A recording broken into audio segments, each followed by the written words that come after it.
Oi, Dani, tá me ouvindo? Sim, tô ouvindo bem. Ah, certinho. Convidei aqui a Carol e o Bruno já. Tá bom.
Tentando convidar o Bruno aqui e a Carol.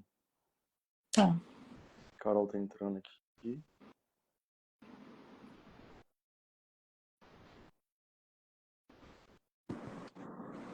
Ei, foi aí? Oi, Carol, tá ouvindo a gente? Tô ouvindo. Vocês estão me ouvindo? Tô ouvindo. Certinho. Tá. Beleza. Só ajustar a câmera aqui, que tô de mudança, não achei meus negócios. Vai aparecer um monte de caixa aqui atrás, gente. Não ligam não, tá? Eu tinha um negócio de colocar... Eu tinha um negocinho de colocar celular pra live, até na época de teleconsulta, né? Que eu fiz um pouco também. Aí sumiu, você não acha nada, né? Mudança. Aí tô fazendo umas gambiarra aqui, deixa eu ver se eu consigo ajustar. Eu tô tentando só colocar o Bruno aqui na live. Tá. Vou ajustando minhas gambiarras. Deixa eu gravar.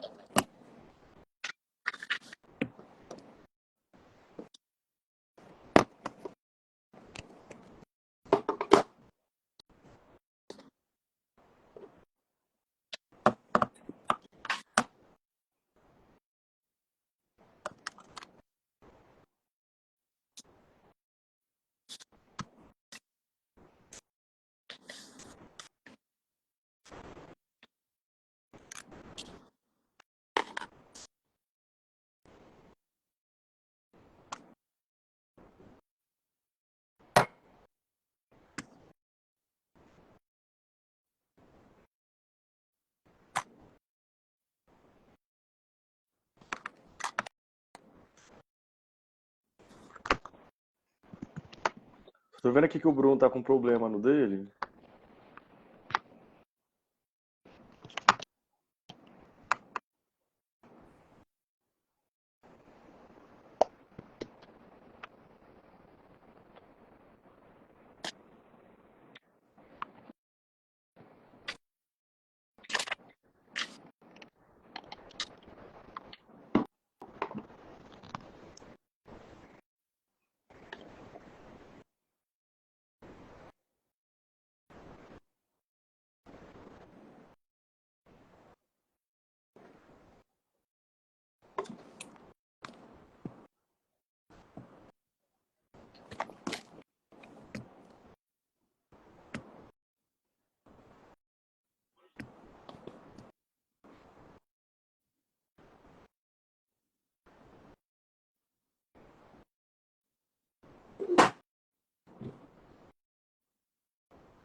Ah, agora foi. Agora foi? Agora foi. Tá ouvindo, Brunão? Tô ouvindo.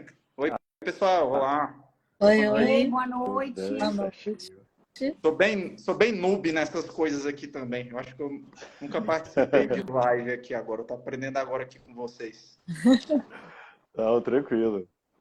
Então, deu 7h30, eu acho que eu vou fazer a apresentação, que aí a gente já começa as discussões já. Já tem uma galera já entrando. Tá bom? Beleza, vamos lá. Beleza, então, gente. Então, boa noite. Meu nome é Nilo, sou médico nefrologista, sou formado na Unifesp, sou membro da SBL e atualmente trabalho com diálise, consultório, sou membro do Comitê de Jovens Nefrologistas. E hoje a gente traz uma live para a gente iniciar um tema de discussão da onconefrologia, uma área de atuação da nefrologia que a gente vem ganhando cada vez mais espaço, que é justamente um aliado a mais para a equipe de oncologia para a gente chegar a melhores desfechos dos pacientes oncológicos. Justamente porque a gente sabe que o rim responsável por homeostase, dentro tanto do tratamento quanto da doença oncológica, ele acaba sendo levado junto, né, algumas alterações que nós precisamos acompanhar para melhorar realmente os resultados que o paciente vai ter a curto, médio e também a longo prazo. Hoje aqui na live a gente vai ter a apresentação de alguns casos clínicos para a gente discutir um pouco o tema. Eles são realizados pelo Dr. Bruno César. Ele é médico nefrologista formado pela Unifesp e atualmente também tem um mestrado também em nefrologia com a área da onconefrologia na Unifesp. A gente também tem como convidada a doutora Daniele Figueiredo. Ela é nefrologista formada pelo Hospital de Bom Sucesso. Atualmente é chefe da clínica médica no INCA e também mestrando no INCA na parte de oncologia. E temos a oncologista clínica, a doutora Carolina Conópica, formada na USP Ribeirão Preto e atualmente é oncologista clínica do grupo Oncoclínicas no Espírito Santo, para a gente poder acrescentar um pouco mais nessa discussão.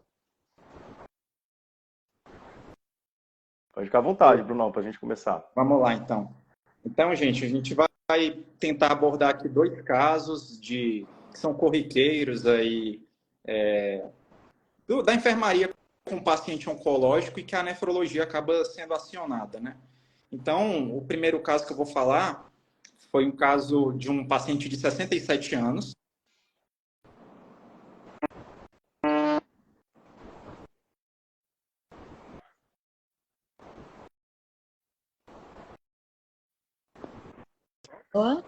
Estão me ouvindo? Travou, será? Bruno, eu acho que seu áudio travou. Se você puder começar de novo, tá ouvindo? Ah, pronto.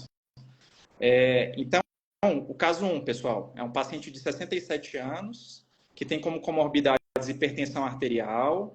Ele era etilista de 3 a 4 latinhas de cerveja ao dia há cerca de 35, 40 anos. E ele vinha com a história, agora no início do ano, de uma diarreia e perda de peso de 6 quilos em um ano. E na colonoscopia, ele achou uma lesão ulcerativa em reto médio inferior. No anatomopatológico, deu um adenocarcinoma moderadamente diferenciado de reto localizado. Em janeiro desse ano, ele fez uma radioterapia neoadjuvante. Em fevereiro, ele começou o esquema Folflox, com oxaliplatina, 5-fluoracil e ácido folínico. Ele usava de medicação de uso crônico somente o losartano e o omeprazol. Aí o que aconteceu com esse paciente? Devido ao câncer coloretal, havia uma pretensão de abordagem cirúrgica dele, para ele fazer uma cirurgia robótica de abaixamento de reto com linfadenectomia e ileostomia, e ele foi internado para isso. Só que nos exames pré-operatórios, foi visto que ele estava com um sódio sérico de 114 e um magnésio de 0,8, sem outras alterações em hemograma, função renal, outros exames pré-operatórios. Nisso, e ele estava assintomático, fora diarreia. Nisso, a nefrologia do hospital foi acionada para investigar o caso, a diarreia, os distúrbios eletrolíticos e preparar o paciente para a cirurgia. Certo, doutora Dani, quiser começar a fazer algum comentário já? A gente sabe, né, acompanhando paciente oncológico, que o uso das platinas pode levar a hipomagnesemia, tanto a cisplatina quanto a oxiplatina, quanto a carboplatina. E estudos que uma dose de cisplatina pode fazer lesão renal aguda em até 32% dos pacientes, no uso da cisplatina, no caso. E os fatores de risco para isso seriam mulheres, pacientes idosos, pacientes que já apresentam hipoalbuminemia antes do tratamento. Então, quando a gente observa esse paciente, a gente é chamado para avaliar um paciente nesse caso, a gente tem que pensar no magnésio, que o magnésio pode estar baixo, porque a platina, as platinas fazem isso, hipomagnesemia. Então, muitas vezes, antes de fazer a dose da platina, a gente já faz uma reposição, a gente faz, e muitas vezes a gente já faz uma reposição de magnésio, mesmo quando o magnésio está nos níveis normais. E, além disso, as platinas também podem levar a uma perda, né? Além da injúria renal aguda, além da hipomagnesemia, uma síndrome perdedora de sal, e o mecanismo disso tudo seria uma lesão do túbulo proximal, que é ali no OCT2, que ele vai pegar essa cisplatina e jogar para dentro do túbulo proximal, e vai levar uma lesão mitocondrial, vai levar um dano no DNA, e assim a gente vai ter o quadro, né, todo, né, de insuficiência renal, injúria renal, uma não oligúrica. Então, nesse caso, o paciente também tinha um sódio mais baixo, né? Que aí depois a gente tem que fazer outras investigações, né? Ver o sódio urinário, ver a osmolaridade urinária, para a gente conseguir definir qual o diagnóstico desse paciente. Mas, inicialmente, a hipomagnesemia a gente já pode, além dele ter uma diarreia, também por causa do uso da platina. E nesses casos a gente percebe ser um paciente que possivelmente já veio agudizado, né? E aí o tratamento em si dele também vai levar, né, a ter uma piora do quadro. Sim, é uma sobreposição, né? Um paciente que já vem com diarreia, um paciente que fez a quimioterapia, um paciente que tem o tumor, então, assim, várias comorbidades, né? Vários problemas juntos. Carol, e na sua prática clínica você tem visto bastante, como é que é na oncologia, assim, o manejo desses distúrbios, como é que você tem visto aí nos últimos anos, a evolução, o segmento? São muito comuns, né? A gente está agora tratando, né, esse caso especificamente, tem alguns diagnósticos diferenciais, né? Então, o paciente tem um tumor do trato gastrointestinal baixo, que ele já abre o quadro com diarreia, né? Que vai esfoliar. E aí, a quimioterapia que a gente faz, né, com esses agentes aí que o Bruno mencionou, primeira coisa, o 5-fluoracil. O 5-fluoracil, ele é diarreico. Então, assim, um dos efeitos colaterais primários. Então, o paciente já tem diarreia pelo próprio tumor, né, que é um tumor secretivo, de reto baixo. Ele vai ter afloramento da diarreia pelo protocolo. E a Dani falou muito bem sobre as platinas, né? Então, as platinas já têm aquela ação mesmo renal, né? Que a gente sabe que tem esse prejuízo. Então, muitas vezes, são coisas sobrepostas. Então, o paciente já está esfoliado. Infelizmente, é uma coisa que eu falo, toda química eu libero. Bebam água. Então, assim, homem já era etilista, às vezes já tinha alguma restrição hídrica, o paciente então já está esfoliando por diarreia, eles não fazem, às vezes, ingesta adequada de água, dessa hidratação. E aí, os distúrbios hidroeletrolíticos, né? Então, a gente sempre tem monitorado nesses pacientes sódio, potássio, magnésio, fósforo, porque são realmente muito comuns.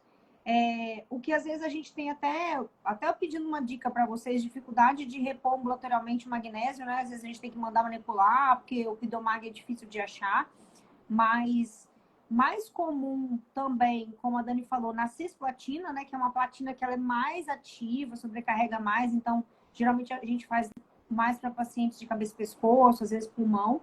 A oxaliplatina um pouco menos, mas é algo que a gente tem que sempre estar no radar também, para ver essas síndromes esfoliativas dos pacientes e não é incomum esse achado. Eu acho que foi uma sobreposição aí de toxicidade desse paciente que culminou aí nesses distúrbios.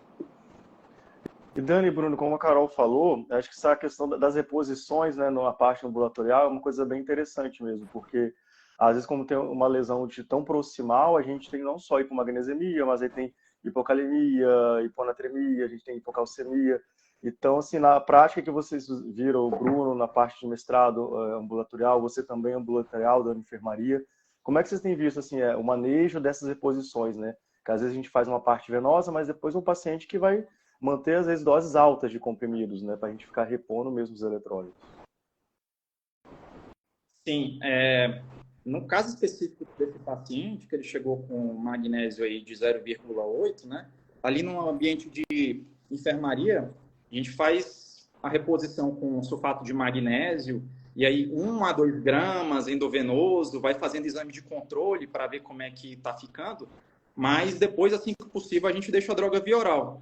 Tem o que a Carol falou, o próprio Pidomag, né? Citrato de magnésio. No serviço aqui em Brasília, a gente tem bem disponível o Pidomag e acaba iniciando a droga e vai ajustando conforme os exames diariamente, né?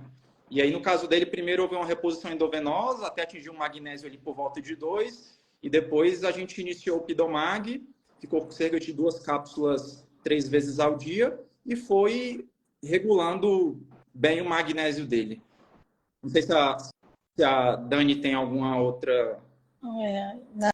No meu serviço a gente faz da mesma forma, a gente repõe venoso, né? Porque muitas vezes a gente até começa em conjunto, né? Faz venoso e começa oral para ir acelerando mais a reposição e otimizando mais o paciente. Uma coisa que eu queria chamar a atenção de vocês, só para falar assim, de como é que foi a condução prática do caso, né? Então, era um paciente... A gente sabe que hiponatremia é um dos distúrbios mais comuns em pacientes hospitalizados. É a mesma coisa nos pacientes com câncer, chega a ser 30%, 40% dos pacientes com distúrbio eletrolítico no câncer. Mas nesse caso em específico, né, a gente pensou que pudesse, como causa da hiponatremia, ser uma CIAD, que é uma das causas mais comuns, mas a gente também pensou que era um paciente que tinha um quadro de diarreia, né, e que pudesse ser uma hiponatremia hipotônica hipovolêmica. Então, a primeira conduta foi isso que a Dani falou, da gente fazer a reposição com magnésio, de hidratar com soro fisiológico e tentar pesquisar a causa da diarreia. Nesse caso em específico, o paciente, pela história etílica que tinha, a gente acabou fazendo exame coprológico funcional, elastase pancreática fecal, que demonstrou que o paciente tinha uma diarreia crônica secundária a uma insuficiência pancreática exócrina. E aí, no caso dele, foi necessário repor pancreatina. A gente conseguiu reduzir a diarreia dele, melhorou dessa diarreia, tinha hidratado, o sódio subiu até uns 124, 125 mEq, só que o que foi engraçado depois disso? A gente pensou, não, então a hiponatremia está controlada e tal, está melhorando. Mas depois de um certo ponto, a gente começou a dar mais soro fisiológico e o sódio começou a baixar de novo. Então, começou a cair de novo para próximo de 120, 118. Aí foi abriu uma lâmpada ali na gente, né? Opa, será que tem outro mecanismo aí? Será que é o momento da gente investigar a CIAD? E aí, não sei se a Dani quiser comentar alguma coisa sobre investigação da CIAD e tal, eu vou complementando também. É só um adendo aqui, a doutora Germana Brito, que ela perguntou se vocês utilizaram a milorida. E aí também eu passo para vocês também se em outros casos vocês têm utilizado também algumas drogas que podem ajudar justamente a gente a poupar um pouco os eletrólitos. Que usou no nosso serviço durante a quimioterapia? Isso. Não tinha relato não de ter utilizado. Beleza.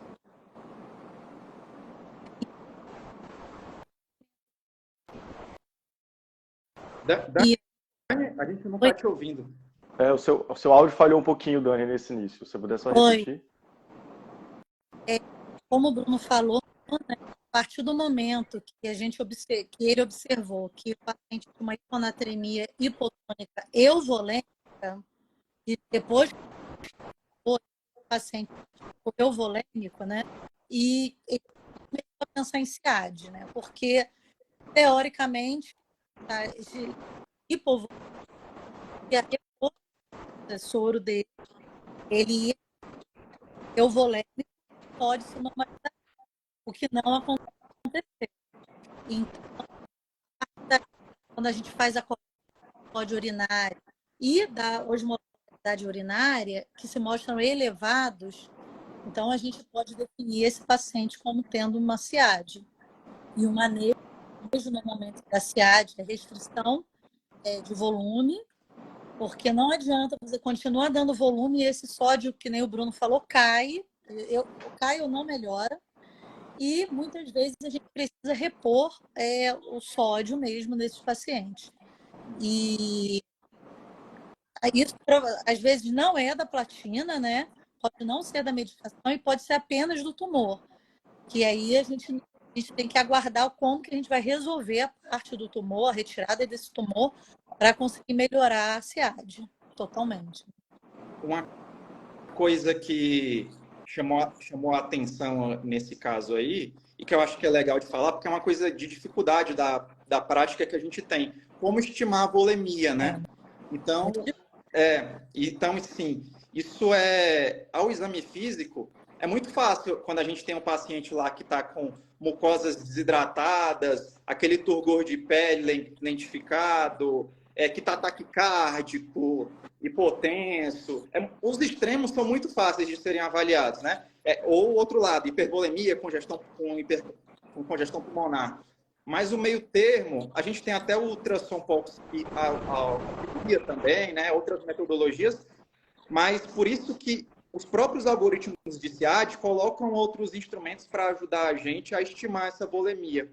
Então, por exemplo, uma vez que eu tenho acessado que tem uma hiponatremia hipotônica, eu fiz a estimativa da osmolaridade sérica, uma das coisas é tentar afastar a pseudo-hiponatremia, né? Aí a gente vai olhar lá triglicerídeos, vai olhar disproteinemias, ou então hiponatremia hipertônica pela glicemia elevada, né? E aí, afastando tudo isso, para ajudar a acessar a volemia, uma das coisas que a gente faz é olhar como é que está a razão da ureia sobre a creatinina, que às vezes sugere mais uma pré-renal, ou a gente vai olhar os níveis de ácido úrico, que quando estão mais baixos, podem fortalecer mais que esse paciente está mais euvolêmico. E a gente fez esses exames nesse paciente em si, ele já estava hidratado depois que compensou da diarreia, e eles vieram todos condizentes mesmo com de um paciente mais euvolêmico, vieram mais normalizados e mais baixinhos, condizentes de um paciente euvolêmico. No nosso serviço, a gente tem à disposição... A Dani falou aí de sódio urinário e osmolaridade urinária. No caso dele, veio um sódio urinário de 85. Os guidelines falam acima de 30, que é sugestivo já, né? E a gente tem a oportunidade no nosso serviço de fazer osmolaridade urinária. Só que a gente dosa, demora, assim, semana, 10 dias para sair o resultado. Então, às vezes, é um diagnóstico presuntivo. Uma coisa que ajuda muito, isso que a Dani falou, às vezes a gente faz um teste terapêutico com soro fisiológico, sódio baixa, de fato, está tudo corroborando até então para ser uma SIAD, vamos começar a restrição hídrica. No caso dele, a gente começou a restrição hídrica, 1,5 litro, não estava funcionando, associamos, aí a gente quis, aumentou a restrição e associou aumento de soluto, então ele começou a fazer cápsulas de sódio, começou a fazer um pouco de diurético, furosemida.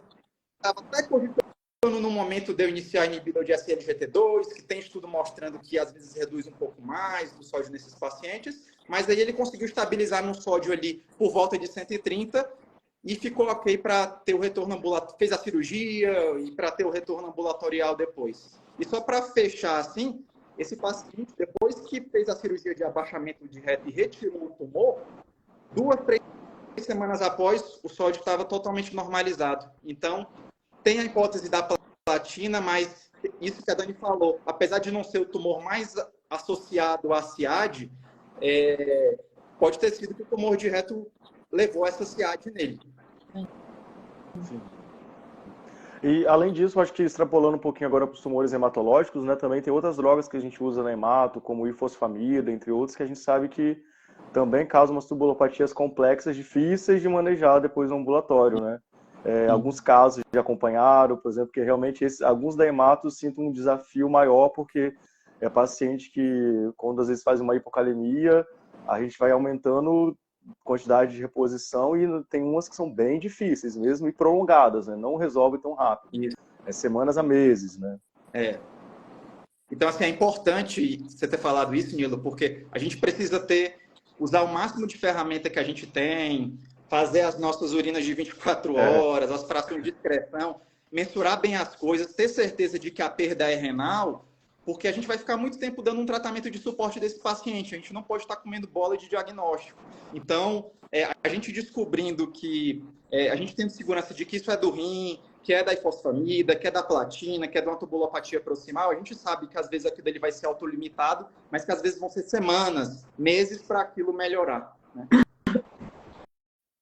E assim, só um comentário desse caso do reto, assim, era um caso de doença localizada que no final das contas a gente diagnosticou que é uma CIAD, né, uma síndrome paraneoplásica mesmo, como vocês falaram, não é tão comum em câncer de reto, mas em câncer de pulmão, mas ainda bem que era um paciente com doença localizada, né? Porque no paciente, por exemplo, de doença metastática, a gente não tem hora de parar o tratamento. O paciente vai continuar tratando, vai continuar fazendo quimioterapia, às vezes com boa resposta a gente desintensifica esse tratamento, mas o tumor vai continuar lá, que é um desafio nosso, né?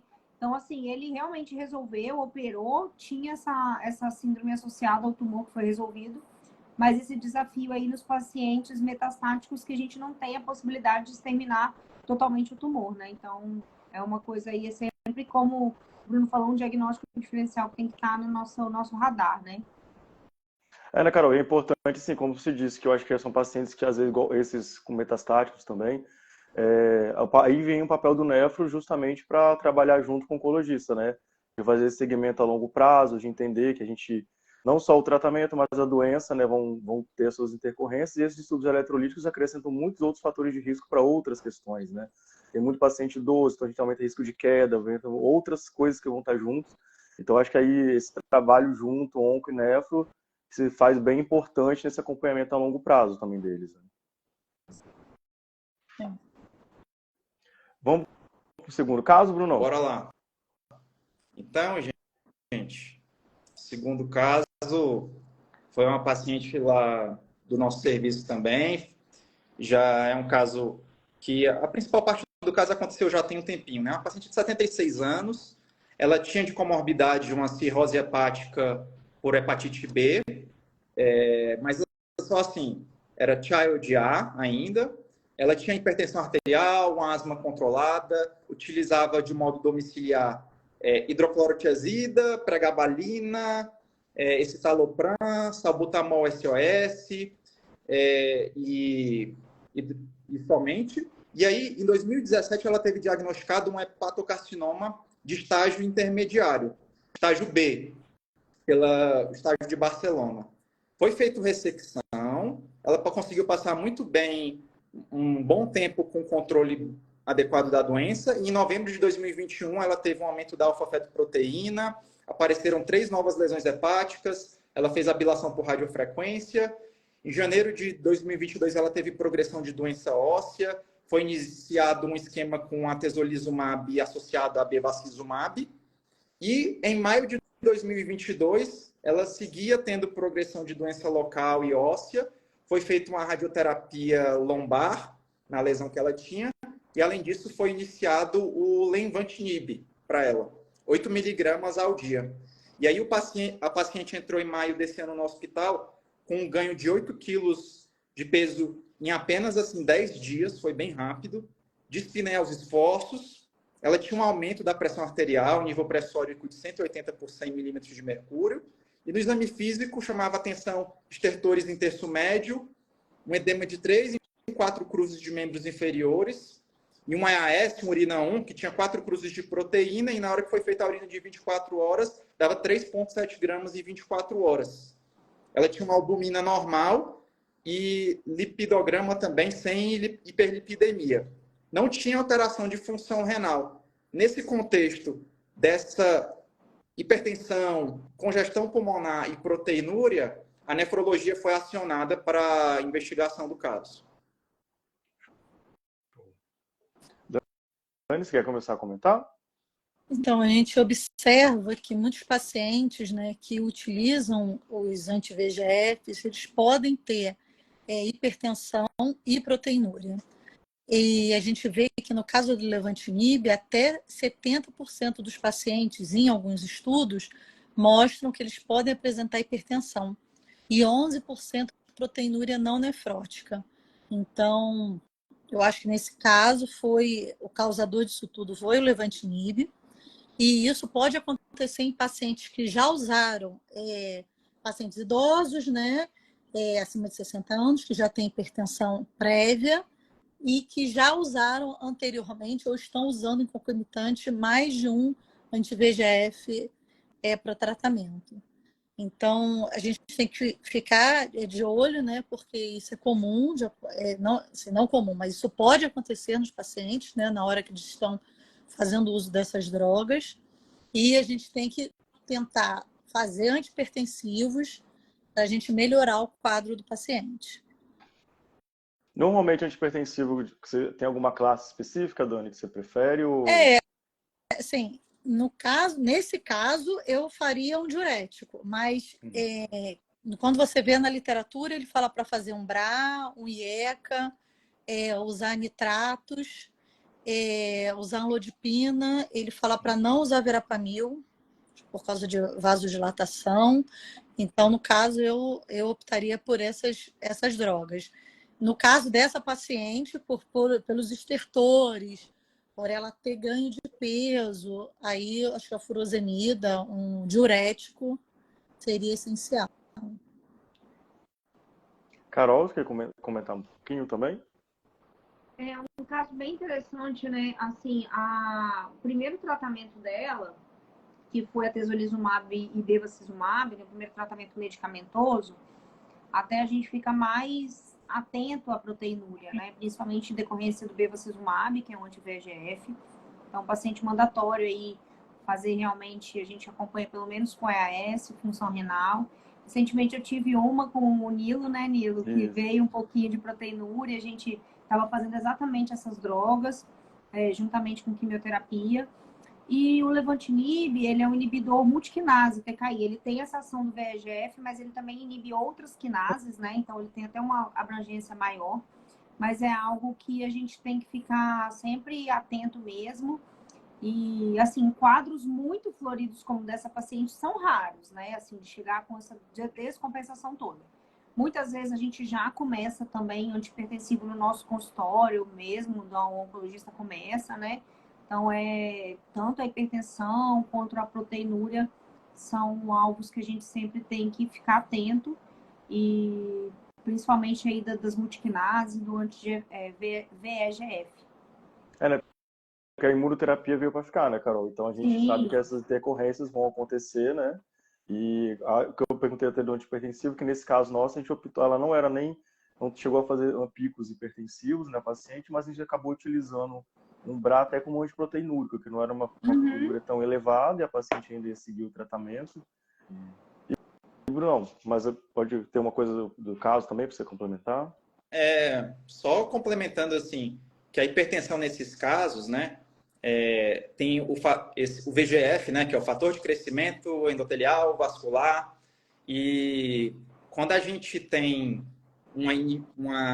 ele é responsável por gerar também ali a nível celular óxido nítrico local e na neovascularização, na angiogênese local, fazer dilatação. Então, na hora que você faz uma inibição do VEGF, você tem uma diminuição da produção desse óxido nítrico local, e aí isso favorece vasoconstrição periférica.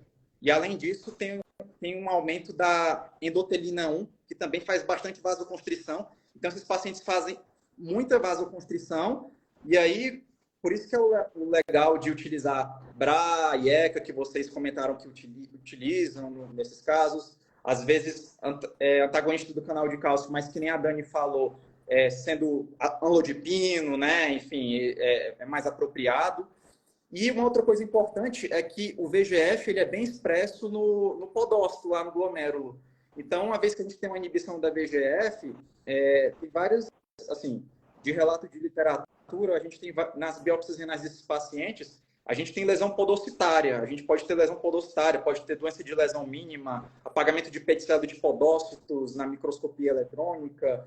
Então, por conta desse mecanismo todo no VEGF, que pode agir na pressão arterial e na membrana basal glomerular, a gente tem que ficar atento à hipertensão, à proteinúria E outra coisa que pode acontecer com essas medicações, e que eu já vi implicado com o bevacizumab, que a Carol falou, por exemplo, é MAT. Esses pacientes, eles têm uma disfunção endotelial local glomerular e tem uma desregulação local do complemento, que pode levar à lesão endotelial, aumentar a ativação da via alternativa do complemento e fazer uma microangiopatia trombótica local. E aí, nesses casos, às vezes, essas vezes que faz só hipertensão ou uma proteinuria subnefrótica, a gente tenta manejar clinicamente com essas drogas.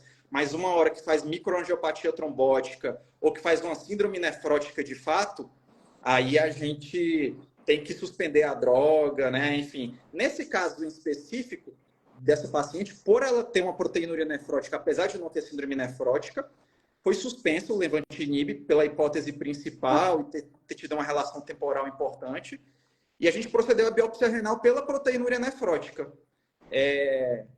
Infelizmente, veio lá nessa biópsia veio uma GEST, mas infelizmente a gente não teve glomérulos na IF e na eletrônica, para a gente ver se veio alguma outra lesão por imunocomplexo ou alguma lesão podocitária na eletrônica. Mas, enfim, isso é vida real, né? Acontece isso. E aí, acabou que essa paciente melhorou clinicamente com a suspensão do levantinib, que o tratamento de suporte, que a Dani falou, ela fez diurético, principalmente diurético de alça, manejo da pressão com BRA e amlodipino, ficou muito bem, teve alta, e depois a opção da oncologia foi fazer um re-challenge com o próprio levantinib, na metade da dose.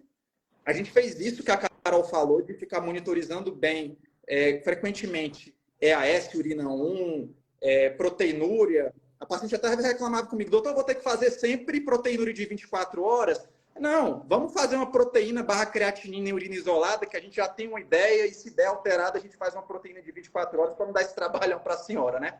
E além disso, a gente fazia hemograma, e a paciente com metade da dose não voltou a ter as mesmas manifestações, não voltou a levar proteinúria, a hipertensão ficou bem controlada com o BRA e o amlodipino, e está bem até hoje. Uma coisa que é muito comum na oncologia, e às vezes pode até assustar alguns especialistas, é exatamente isso. Tipo, o paciente tem uma toxicidade, um evento adverso, mesmo que seja algo potencialmente grave. Se a gente consegue resolver, a gente pode tentar reintroduzir a droga com metade da dose ou 30% da dose, porque às vezes o paciente continua respondendo oncologicamente sem a toxicidade prévia. Então, assim, principalmente no caso desse, que a gente tem limitação de opções terapêuticas, né? Ela já tinha passado por uma primeira linha, está em uma segunda linha de tratamento, então a gente não progrediu a doença oncológica, a gente realmente tem que tentar novamente expor a droga, e foi feito com sucesso, né? Então, desde que a gente consiga resolver essa toxicidade, muitas das vezes a gente consegue reintroduzir o tratamento com ajuste de dose. Sim, e biópsia renal, normalmente, vocês têm visto que a indicação, a gente segue as nossas indicações clássicas, né? Mas já, como o Bruno, você se deparou com uma GESF nesse caso, mas já se depararam com outros casos que surpreenderam também, que a gente pensando talvez uma toxicidade por droga, mas veio alguma outra doença, uma glomerular, talvez primária, no meio desses casos? Dani, teve alguma que você viu com anti-VEGF, com lesão diferente? Não, com anti-VEGF não. Tenho mais um pouco de dificuldade de biópsia lá no serviço, mas não vi. Com VEGF, não. Normalmente, a gente faz tratamento já supondo, né, que o paciente está com essas alterações por causa do uso da medicação. Mas com VEGF, não. Eu já tive, a gente já teve outro caso, Nilo, lá no serviço, que inclusive o nosso grupo lá fez um relato de caso, eu, o Wallace, o Nilo conhece também, que é da turma dele, e na biópsia o paciente fez uma anemia microangiopática com hemólise, insuficiência renal, lesão, injúria renal aguda, e na biópsia veio MAT, tá? E o paciente tinha usado bevacizumab, né? E aí na biópsia veio MAT, foi um caso que o paciente foi para diálise, não estava em melhora, e a gente até buscando relatos de literatura, acabou fazendo para ele eculizumab. Essa paciente teve uma boa resposta. A gente não sabe só se por conta da suspensão do bevacizumab ou se o eculizumab também ajudou, mas o fato foi que ela teve uma boa resposta, conseguiu sair de diálise e conseguiu ficar fora de diálise até por 1 ano ainda. Então já vi mas essas drogas também podem dar outras alterações do tipo lesão tubular, necrose tubular aguda, nefrite intersticial. Então, são todas possibilidades que a gente pode ver. Eu pergunto porque, assim, realmente é um momento que a gente fica bem na dúvida, né? Quando você faz a biópsia, se depara com uma doença que você não estava esperando nesses casos, né? Sim. Então, igual você chegou a fazer o eculizumab para ele. Então, a gente tem outras terapias imunossupressoras que a gente pode fazer no meio do caminho, mas que a gente pode se deparar, né? Que realmente sobrepor talvez uma glomerulopatia primária no meio do caso, ter um trigger pela droga ou pela doença, né? E a gente começar ali alguma atividade de uma doença concomitante. Então, nessa parte de glomérulo, a gente acaba, eventualmente, a gente meio que cai do cavalo em alguns casos, né? Quando a gente biopsia e é bem surpreendido, né? E, Carol, você tem visto muitos casos, assim, dessa parte de quando você falou que os protocolos agora a gente tem um segmento maior, né? Com a urina 1, com a proteinúria. Você tem visto que a gente está tendo cada vez mais, a gente está tendo uma incidência maior. Como é que está essa questão também dessa sua visão do nefrologista junto nos casos? Eu acho que a gente está diagnosticando mais, né? Às vezes tinham coisas que não passavam mais batido, né? Agora a gente tem mais acesso, mais conhecimento e drogas novas, né? Que nos trazem esses novos diagnósticos e essas novas probabilidades de eventos adversos, né? Então, é algo que a gente tem monitorado cada vez mais e contato próximo de vocês, né? Sempre nos ajuda bastante a manejar esses casos. Então, acho que a gente, sim, está tendo mais diagnóstico, né? De alguma alteração, disfunção renal ou distúrbio hidroeletrolítico, que a gente vai precisar da parceria de vocês, porque realmente são casos complexos, casos desafiadores, muitas vezes a gente não pode suspender o tratamento ou suspende temporariamente. Então, a gente tem essa parcimônia, né, e ajustar para realmente a gente tentar retomar o paciente no performance prévio, no clinicamente bem, para a gente poder retomar os tratamentos ou ter uma outra opção de tratamento viável, né? Então, com certeza, eu acho que é algo que só tenha a crescer aí, essa parceria de oncologia e nefrologia. Assim, que eu via muito antigamente, assim, em outros serviços, às vezes o oncologista acabava fazendo o paciente às vezes tinha uma injúria renal ou algum outro problema, e o oncologista acabava muitas vezes fazendo uma suspensão empírica da droga, diminui para metade da dose, faz um rechallenge, ou troca a droga, etc. Eu acho que esse desenvolvimento da onconefrologia está ajudando a isso que a Carol falou, está dando mais nome aos bois e dando uma certeza, uma segurança junto ao nefrologista e ao oncologista de se ele deve seguir aquele tratamento mesmo, pesando, claro, o mais importante, que é o controle de progressão da doença oncológica para o paciente ali, pesando o risco cardiovascular, enfim, porque tem drogas que também fazem esse efeito colateral cardiovascular. Então, a biópsia renal ajudou muito a gente a dar esse nome aos bois, porque o tratamento de um paciente que, se fosse uma MAT, se vier uma nefrite intersticial, se vier uma doença de lesão mínima, vão ser tratamentos diferentes, vão ser abordagens diferentes, e muitas vezes a gente vai tranquilizar o oncologista de que não foi a terapia, ou de que foi a terapia e conseguir um melhor desfecho para o paciente, né? Sim. O que a gente observa, né, na onconefrologia, né, na oncologia também, é que os pacientes oncológicos têm vindo com um aumento da sobrevida dos pacientes. A gente tem novas drogas, a gente agora não tem mais só platina, a gente agora tem imunoterapia, agora a gente tem outras medicações e esses pacientes estão aumentando a sobrevida. Então, o paciente que há 10 anos atrás, 15 anos atrás, talvez não tivesse tratamento, hoje a gente já vê isso completamente diferente. E também, assim, o que a gente também está vendo é que os nossos pacientes renais, ou paciente renal crônico de clínica de hemodiálise, ele pode apresentar um câncer, ele pode ser tratado, ele pode continuar a vida dele fazendo a diálise, como a gente também pode ver pacientes que trataram câncer, ficaram renais crônicos por outros motivos e estão na clínica, ou pacientes que transplantaram e agora tem um câncer e agora a gente precisa dar um tratamento. Qual o tratamento que a gente vai dar? O paciente é transplantado renal, o paciente precisa, às vezes, fazer uma imunoterapia e a gente agora tem visto a necessidade mesmo dessa cooperação, né? Desse trabalho junto com a oncologia, que a gente não via antigamente, até porque a quantidade de droga era mais limitada, né? Mas eu acho que a onconefrologia, como uma subespecialidade, né, da nefrologia, é importante a gente pensar na onconefrologia, que quando a gente faz residência, pelo menos na minha residência, quando eu fiz já lá, há muito tempo atrás, a gente não tinha esse pensamento. Então, a gente tem agora, a gente recebe pacientes assim no consultório, a gente vê paciente assim no nos pareceres, né, no hospital.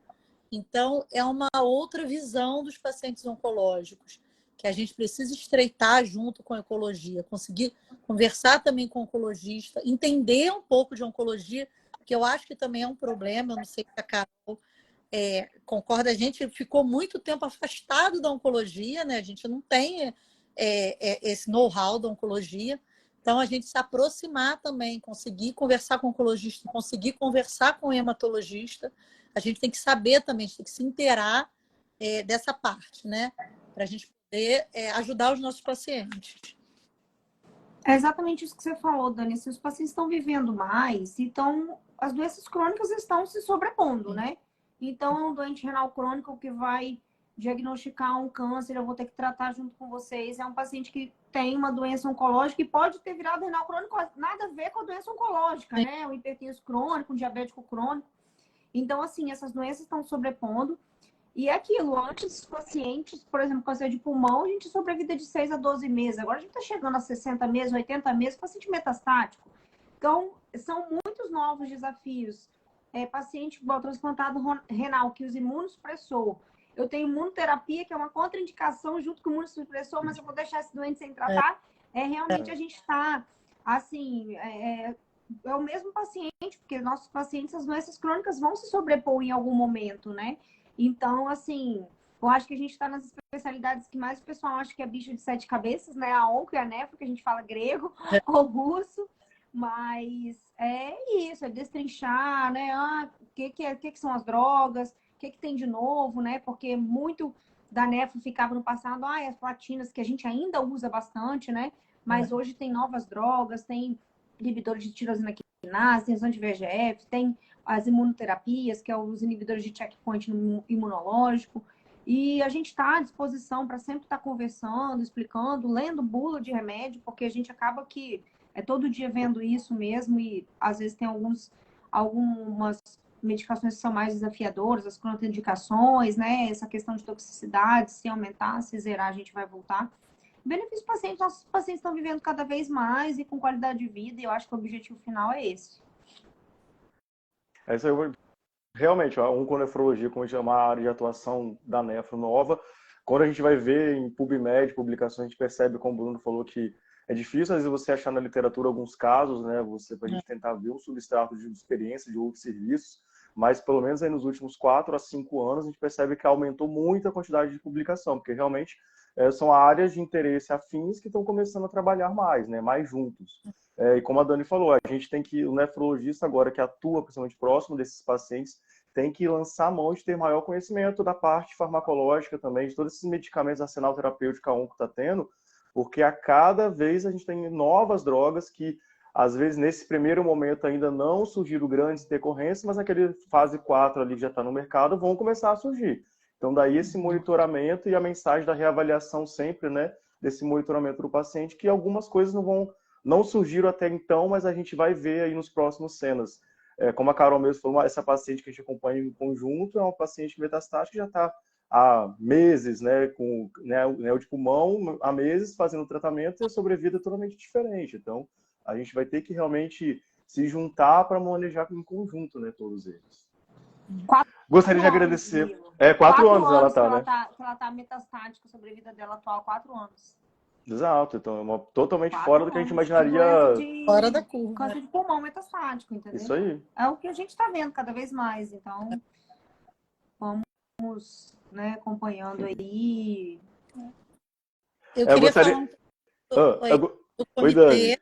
Oi. Isso, eu vou convidar a Dani para falar agora, que a Dani, ela é membro do comitê novo da SBN, o Comitê de Onconefrologia, que aí já está trabalhando em conjunto para justamente colocar essa área de atuação para a gente ter mais discussão, divulgar mais para os nefrologistas, para os oncologistas, para os médicos clínicos, para as residências médicas, né, Dani? Para a gente também ter nas residências um pouco mais de pesquisa, de estudo sobre isso, de visão, de luz sobre esse perfil de paciente, né? O nosso comitê, né, o Comitê de Onconefrologia, que eu faço parte, começou esse ano e a partir do mês que vem nós vamos fazer discussão de casos, né, com os principais nefrologistas que estão envolvidos, né, em serviços, né, que tenham onconefrologia, para a gente começar a conversar mais sobre oncologia, trazer isso para os nossos residentes, nefrologia, para os médicos em geral, né? E para os nefrologistas, para abrir um pouco mais o campo de trabalho, né? A visão do nefrologista sobre esses pacientes. Então, nossas reuniões, a primeira é marcada agora, dia 19 de dezembro, para discussão de caso clínico. Depois a gente vai mandar direitinho, né, nas mídias, colocar o horário, como que vai ser. E as reuniões vão ser mensais, então todo mês a gente vai trazer um caso para discussão, para aprofundar, e todo mundo dá um pouquinho de opinião, falar um pouquinho da experiência, né? E assim, a ideia é que ano que vem a gente consiga fazer workshops, né, regionais, a gente consiga ir aumentando, né, as pessoas, aumentando a conversa, o discurso sobre a onconefrologia, né? Mostrando que é possível a gente ter um serviço, ter uma cooperação junto com a oncologia, junto com a hemato, que é muito importante para os nossos pacientes. Excelente. Bem, agora a gente está caminhando para o final da live. Eu gostaria de agradecer muito a presença de todos vocês, Carol, Dani, Bruno, por terem participado, terem topado, né, o desafio da gente poder aqui iniciar essa discussão, que hoje acredito que foi bem isso, a gente pincelar sobre o tema, mostrar que são casos que acontecem no dia a dia do consultório, no dia a dia do hospital, que tem essa veia oncológica, né, no tratamento. Então a gente nós vamos nos deparar com esses casos e a gente tem que começar a trabalhar mais em cima. Então o trabalho de investigação, o trabalho a gente ir atrás de literatura e também, na medida do possível, nós contribuímos mais com a literatura, né? Então quem tiver caso, sempre tentar ir atrás de poder relatar a experiência, porque a gente está precisando disso. A gente precisa de ver mais tratamentos, ver mais pacientes, para a gente começar a entender cada vez mais e melhorar esses desfechos a longo prazo. Obrigada, gente. Boa noite, Valeu, então. Obrigada, boa noite. E aí, Obrigada pelo convite. dia 19 de dezembro, a gente aguarda todo mundo na primeira sessão de discussão de casos clínicos do Comitê de Onconefrologia. Tá bom. Boa noite. Valeu. Aguardo Boa noite, gente. Tchau, tchau. Tchau.